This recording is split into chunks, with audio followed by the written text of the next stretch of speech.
कहानी बैंक का सवाल, एक आधुनिक महाभारत। पात्र अनिल, एक बड़े कारोबारी साम्राज्य का वारिस। सागर, एसबीआई का ईमानदार जांच अधिकारी। 31,000 करोड़, एक बोझ जो देश के हर नागरिक के कंधे पर है। न्याय जो हर दस्तक पर सोया रहता है पर देर से जागता है। दृश्य 1, मुंबई। एक ऊंची इमारत में बैठा व्यक्ति अनिल धीरूभाई अंबानी, कभी देश का सबसे तेज रफ्तार से बढ़ने वाला उद्योगपति। अब उनके चारों ओर सिर्फ फाइलें थीं, legal notice, bank loan default reports और जांच समितियों के सवाल। उनकी आंखें एक पत्र पर टिकी थीं। भारतीय स्टेट बैंक ने 1,580 करोड़ का लोन खाता फ्रॉड घोषित किया। इतना बड़ा नाम, और आज मैं एक धोखेबाज की श्रेणी में डाल दिया गया हूं। उन्होंने खुद से बुदबुदाया। दृश्य 2, एसबीआई हेड ऑफिस, दिल्ली सागर। एक युवा और आदर्शवादी बैंक अफसर पिछले 8 महीनों से आरकॉम और उससे जुड़ी कंपनियों के खातों की जांच कर रहा था। हर बार उसे जो मिला वो उसे चौंका रहा था। पूंजीगत खर्च के नाम पर लिए गए कर्ज से कंपनियों को लोन टू लोन ट्रांसफर, छोटे बैंक से एक खास 250 करोड़ लिए और भेज दिए संबंधित कंपनियों को। कागजों में सब कुछ कानूनी दिखता था, पर सच्चाई कहीं और थी।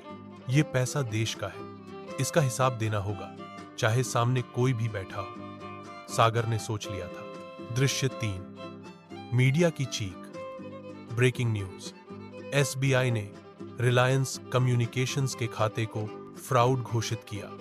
अनिल अंबानी की मुश्किलें बढ़ी। आरबीआई को रिपोर्ट भेजी गई।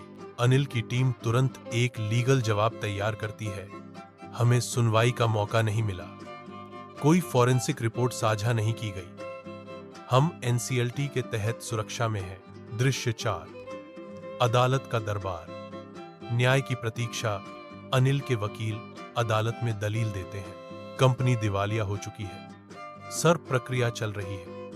ऐसे में फ्रॉड टैग देना न्यायिक अनुचितता है, पर बैंक का जवाब सीधा है, लोन का मिसयूज हुआ है, पैसा where it was not meant to go वहीं गया। अब सच सामने आएगा। दृश्य 5, गांव के बुजुर्ग का संवाद। एक बुजुर्ग किसान टीवी देखकर कहते हैं, हम 5 लाख का लोन न चुकाएं तो ट्रैक्टर तक उठवा लेते हैं, और ये लोग 30,000 करोड़ लेकर घूमे, वो भी बिना सजा। कौन देगा इस लोकतंत्र को जवाब? अंतिम दृश्य, प्रश्न खुला है, कहानी अभी खत्म नहीं हुई।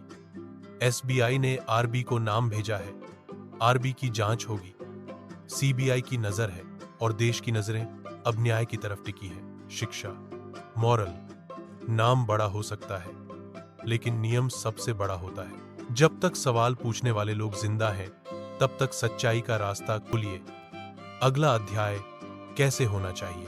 चैनल को लाइक एंड सब्सक्राइब कराजे और बातों के लिए।